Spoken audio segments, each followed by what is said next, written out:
I want to start this episode by saying something that might surprise you. If you don't feel excited about the new year, if you don't feel motivated, if you don't feel behind, but you don't feel ahead either, nothing is wrong with you. And if you've been waiting for January to hit and suddenly feel like, okay, now it's going to be different, I should be different, and that hasn't happened yet, this episode is for you. Because I almost didn't record episode 33. I almost did not press play. And it's not because I didn't have content. And it's not because I didn't have clarity. I just didn't know how. And it's because I'm not speaking from the finish line. I am in the messy middle. I am in the middle of life and I'm speaking wholeheartedly from it. And I think we need more conversations from women who are actually living the transition, not just teaching it once they've already made it through. Welcome to She Rises Through It, a space for honest becoming, slow growth, and the unfiltered middle of motherhood, healing, business, and building a life that actually feels good. I'm Sydney, and this podcast is where I reclaim my voice in real time. It's not about doing more, it's about doing it differently. If you're craving real conversations, soulful pauses, and a reminder that you're not alone in the messy becoming, you're in the right place. And just a reminder before we begin, I'm not a medical or mental health professional. Everything shared here is based on my lived experience. Please seek qualified care if you're needing support. You deserve it. You're not behind, you're becoming. I feel like we continue to evolve over and over, and something more continues to happen. And I want to name this season extremely clearly, because this season, right now, I'm in what I would love to call and like to call a recalibration season. Last year was a lot about transition. Now I'm in recalibration, and it's not chaos. It's not burnout. It's not a breakdown. It's this quiet shift that it's really hard to explain, but I don't feel anxious. I don't feel nervous. I don't feel rushed. I don't feel like I need to prove anything. And I'm okay with that.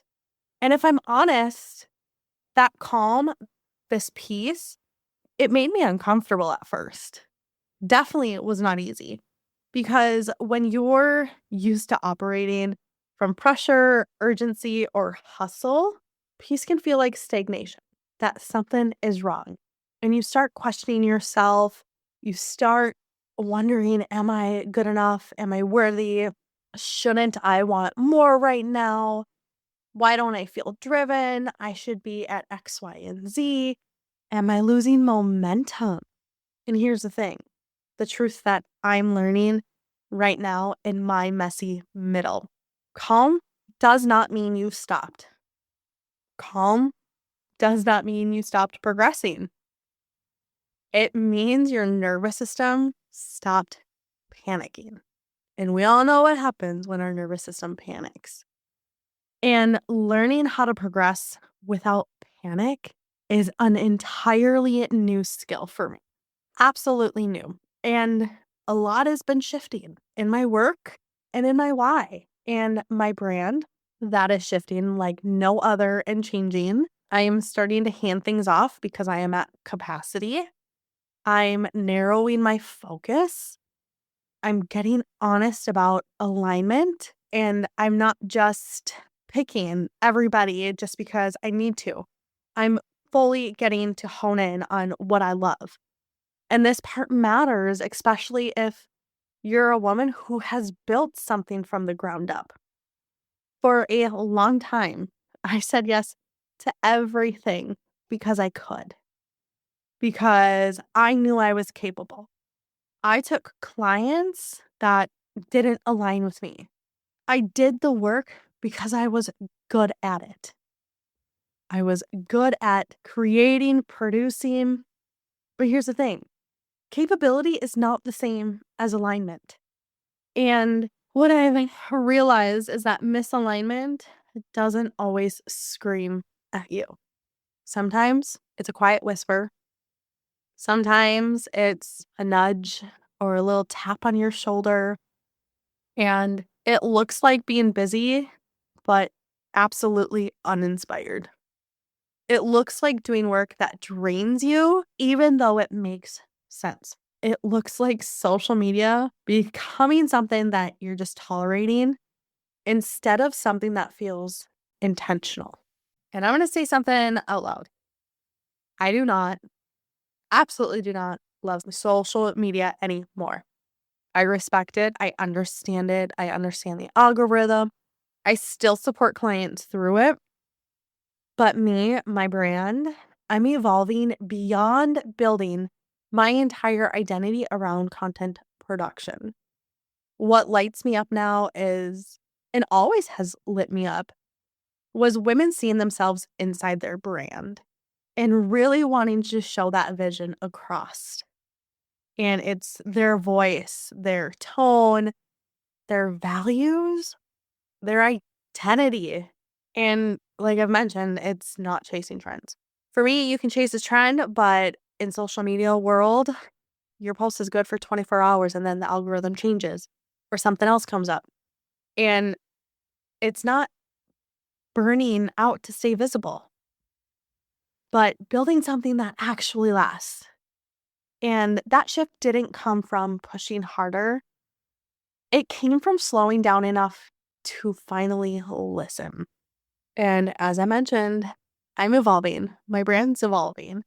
And it's this entire shift.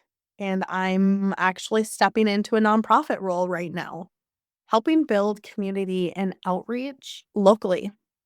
And it lights me up.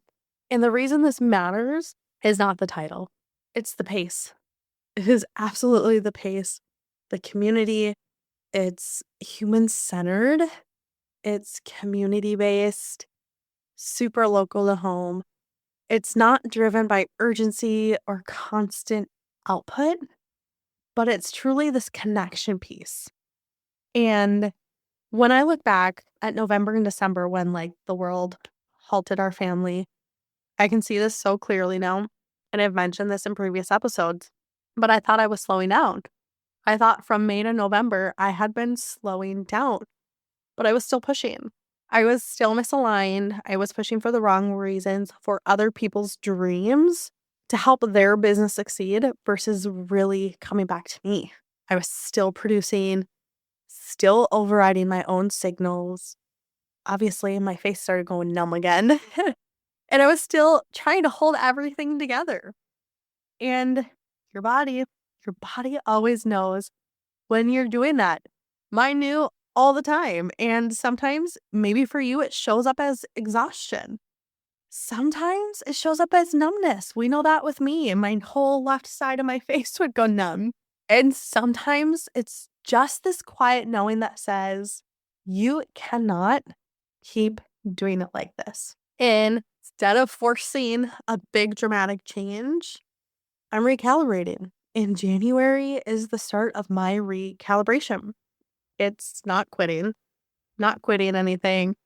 I'm not disappearing. I'm still here, very visible. I am just choosing integrity over intensity. And the last 3 years, it's going on 3 years. My little one's going to be 3 this week. I've gone through a lot personally. And I want to talk about health because this is where progress really clicked for me. As I was working out this morning, this is what prompted this entire episode. 2026, I have decided is my health year, is coming home to myself. I'm continuing to evolve in that realm and in that mind space. And it's not this new year, new body way. I'm done with the trends of that. I'm done with the health and wellness field of always putting it that way. But I'm in the rebuilding my body with respect kind of way. Here's the facts. I've had 2 C-sections back to back. Did not get to recover. And my core is different. And it's your deep core. It's not just the aesthetics on the outside. And my strength is different. My nervous system is completely different. It is changing a lot. And instead of fighting that, I'm finally working with it. This morning, as I was working out, my highest weight that I used was 15 pounds. 15. And here's the most important part. I'm incredibly proud of myself because that was progress. Yes, did I drop weight? Absolutely. But progress is not always about lifting heavier. Sometimes progress is lifting lighter with better form, especially to be able to activate certain parts in your body. Progress is listening to your body and adjusting. Can I go up? Can I go down? How do I feel? Am I pulling in my neck? Progress is dropping that weight when you feel strain in your neck instead of pushing through it. I did that. I've carried a lot of my stress and frustration in my neck and my shoulders, and I'm still working through that. And progress is choosing longevity over ego. And I used to think progress meant intensity, doing more, achieving more. And now when I think about it, it means so much more to me. It means consistency. It means integrity. And as I worked out, this thought kept coming back to me. I'm not here to punish my body. I'm here to support it. I'm not training for aesthetics. I'm training for life, to live for my kids, my very active boys. So when I'm older, I can easily get up and out of bed and off the floor easier when I have grandkids so that my knees don't hurt, so I can move well as I age. And that requires a lot of humility. Day one, humility. Because day one is not failure, it's foundation. I want to talk honestly about the cost of continuing to perform what you've outgrown, because this isn't neutral. When we keep performing old versions of ourselves, our body, yes, our wonderful bodies, our bodies keeps the score. It can show up as chronic fatigue, as resentment you can't explain, as numbness, as you guys have heard in my story. Mine shows up as my face goes numb. Half of my face goes numb and everything spikes. My body alarms me that, nope, no, you're out of alignment, which is completely new. And maybe anxiety. Anxiety doesn't have a clear source. And here's the part most people miss. Performance does not just exhaust you, it slowly disconnects you from your own truth. You stop knowing what you actually want. You stop trusting your internal signals. You start living by expectation instead of intuition. And the longer that goes on, the louder the body has to get through exhaustion, through shutdown, through symptoms that finally force you to stop. And that's not punishment. Our bodies are so miraculous and magical. It is not punishment. It is protection. Our bodies are not betraying us. It's trying to bring you back to yourself. This is why I care so deeply about how we support the body in seasons like this. Because presence is not a mindset. And because this work, it doesn't live only in our thoughts or our beliefs. It lives in our body. It is a physiological state. For me and my family, herbal support has been one way we help our body remember how to regulate, especially through Pioneer Pam. And I want to say this clearly. I don't use herbs to override my body. I don't use them to push through, and I don't use them to fix myself. I use them to listen to it. I use them to partner with my body, especially in seasons like this one, where everything is asking us to slow down, regulate, and rebuild resilience from the inside out. And let's not forget about the hospital visits and stays whenever we're there. It helps me in every aspect of my life. And Mullein, for example, supports the lungs and breath. And breath is not just physical, it's emotional. When life has been tight or overwhelming, breath is the first thing we lose. Mullein supports the body in opening, softening, and exhaling. And guys, elderberry, this is my jam. Elderberry supports our immune resilience, not just during illnesses or sicknesses, but during recovery, after stress. It helps the body remember how to respond instead of staying stuck in defense mode. And lion's mane, it supports cognitive function, nervous system health, clarity in a world that constantly fragments our attention. As a mom who's always going a million miles a minute, trying to keep everything straight, it helps keep everything clear. And these herbs don't force the body into productivity. They help support regulation. They work with the body's natural intelligence, something we have so forgotten how to trust. And across cultures and across history, herbs have always been used this way. Not to rush healing, not to bypass discomfort, but to support the body while it remembers how to come back into balance. And that's exactly what this season and this work is asking of us. And then there's another layer that matters here, and I want to name that because nervous system regulation doesn't stop at herbs, and it doesn't stop at even just our mindset. It goes deeper, it goes cellular. That's where Make Wellness bioactive precision peptides come in for me. Most of us have been taught to think about wellness in terms of motivation and weight loss. But motivation doesn't regulate a nervous system. Safety does. Bioactive precision peptides support the body at the level of cellular communication, helping our systems like sleep, energy, stress response, and recovery work with one another instead of competing for resources. When the body doesn't feel safe, it stays braced. And then when the body stays braced long enough, presence becomes impossible, no matter how much inner work you do. And what I've experienced with bioactive precision peptides is not a spike of energy or a forced sense of calm. It is true capacity. Better sleep that actually restores, more stable energy throughout the day, a nervous system that doesn't overreact to every demand. And that matters because when your system feels supported, you don't have to try to slow down. Slowness becomes accessible, presence becomes possible. You stop white-knuckling your way through life and start responding instead of reacting. That is not about optimization. That is about regulation. It's about building a body that can hold the life you're becoming without collapsing under it. Because stopping the performance of who you've outgrown isn't just a mindset shift.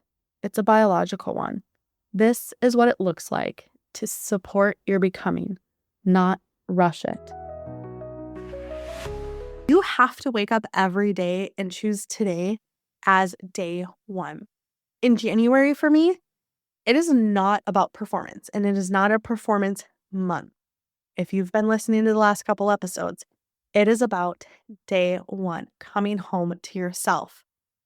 And if today, January 8th, you feel like you're already behind, I really, really want you to hear this clearly. January is not a performance month. Look what you just went through.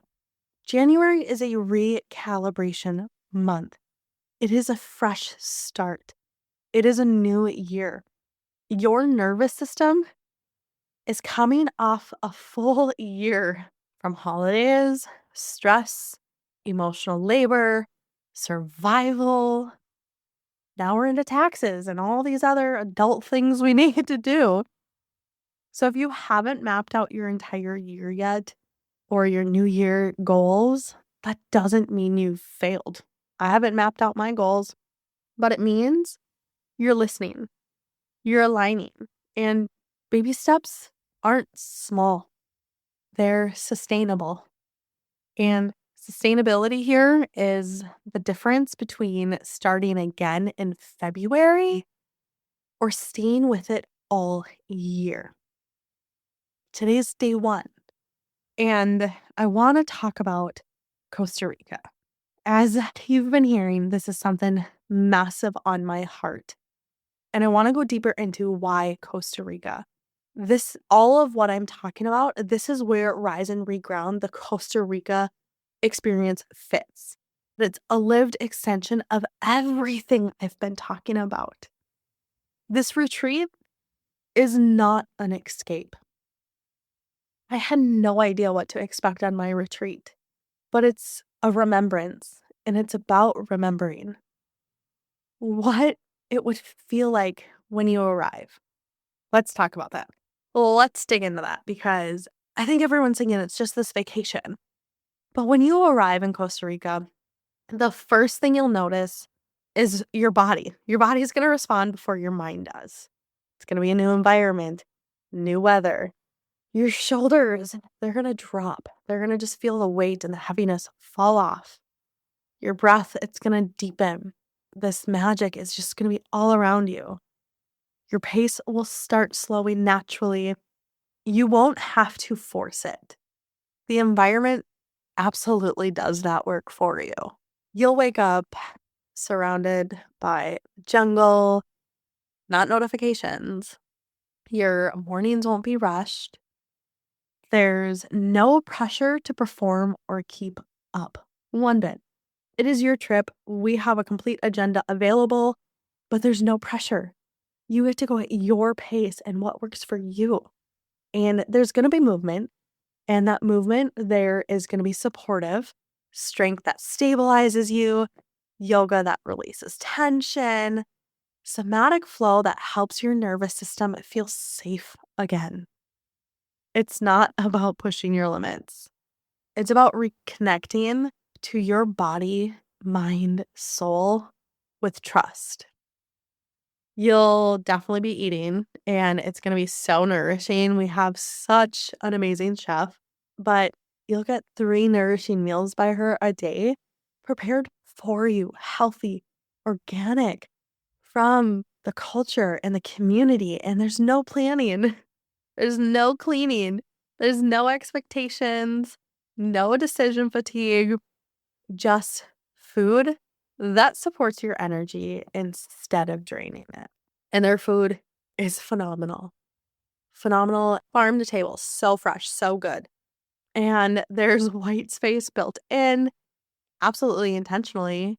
You're going to have time to nap, to explore, time to journal if you like journaling, or time to read a really good book that you've been holding off on reading, time to sit in a hammock and do nothing without guilt. And the community, hi, that's the most important part. It's women, obviously, who are also learning how to come home to themselves, who don't want competition. We're not there for competition. There's no comparison, and there's absolutely no pretending. It's just real, honest, heartfelt connection. And what will shift while you're there? My shift was insane. The shift that I had. And I know your mind will go quiet. The constant background noise will soften. And that's when clarity starts to show up. Not because you chased it, but because you finally made space for it. You'll remember what it feels like to be in your body without constant tension, to think without urgency. Oh, it's the best feeling, by the way. To rest without having to explain yourself. And when you come home, it's going to be a little different. And this part matters the most. This is the number one thing I would say that matters the most. This entire experience, this entire retreat, when you come home, you're not going to come home fixed. You're going to come home more aware. And when I mean aware, you're going to be aware of what drains you. You're going to have clarity in areas that don't align with you anymore. You're going to be aware of what you've been tolerating and aware of what alignment actually feels like in your body.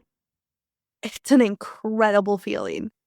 And you'll have practices you can return to, not just movement, but nervous system resets, mindful pauses, and a new standard for how you should treat yourself because you deserve it. You are so worthy.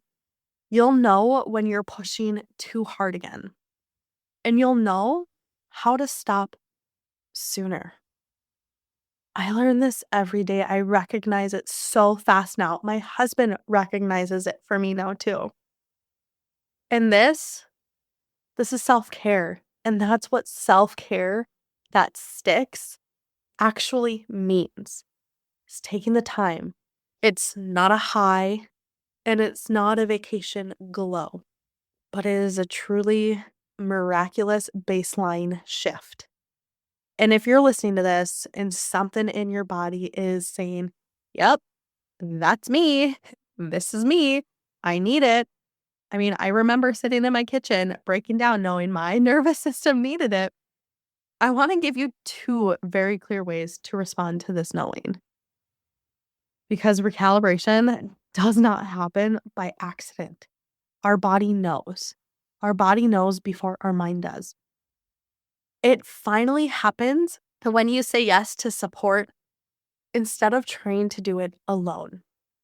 So, the collective. This is the first invitation. The collective. This is for the woman who doesn't need fixing. We don't need fixing. But this is for women who does need structure, grounding, continuity. And the collective is where we slow the noise down and it's continuing to evolve. And where we build self-trust through consistent practices. I'm implementing a lot more this year through the collective.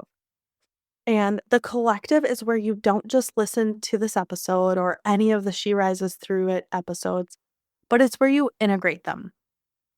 It's definitely not hustle culture because I'm moving from that. So I will not be teaching that pedestal. It's not motivation culture. I see too many people on that. I love motivation though.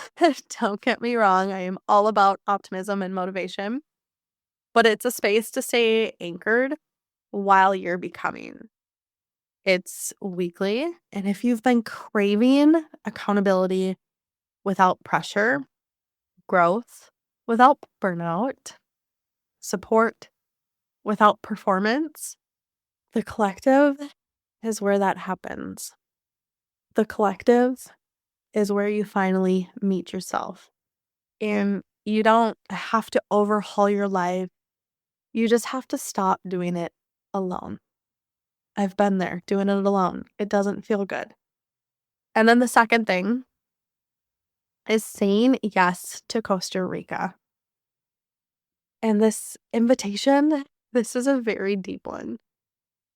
Because Rise and Reground, the Costa Rica experience, is near and dear to my heart.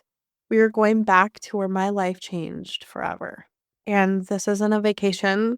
It's not an escape from your life. But it is this conscious pause inside of it. This feeling of knowing you need to just rise, reset, and reground and really jump into your becoming. And in Costa Rica, at Jade Nasara, you get to step out of survival mode long enough for your nervous system to actually reset, to move your body with intention, to rest without guilt, to remember what clarity feels like when it isn't forced. And that is so amazing. And this retreat is for the woman who knows, I can't keep pushing like this, and I don't want to. That feeling, like I feel it so deep in my bones right now of how I knew I couldn't keep going the way I was going and saying yes to my retreat when I went back in May. And you don't come to Costa Rica to become someone new. I didn't become someone new. but you come to remember who you are when you're regulated, supported, and incredibly present. And that's something worth living for. And you come home with that version of yourself intact. I did. The clearest mindset I've ever had. You're going to be clear. You're going to be confident. So here's what I want you to ask yourself. Honestly, there's no holding back. 2, I want to keep recalibrating alone because it's really hard to do it alone. And I don't want you to do it alone. So do I want to keep recalibrating alone, or am I ready to be supported through it? If the answer is yes, yes to staying anchored, yes to finally choosing yourself, yes to stepping into alignment, the doors to the collective are open, and space for Costa Rica is intentionally limited. You don't need more information. You don't need to overload your brain. You just need to trust what your body already knows. Your body knows a lot. The links, they're going to be waiting for you in the show notes. So I want you to say yes. Because here's the thing. I'm going to meet you there. I'm going to support you all the way to Costa Rica and back. And you're never going to have to do it alone here at the Sydney Jocelyn Collective. Until next time, loves.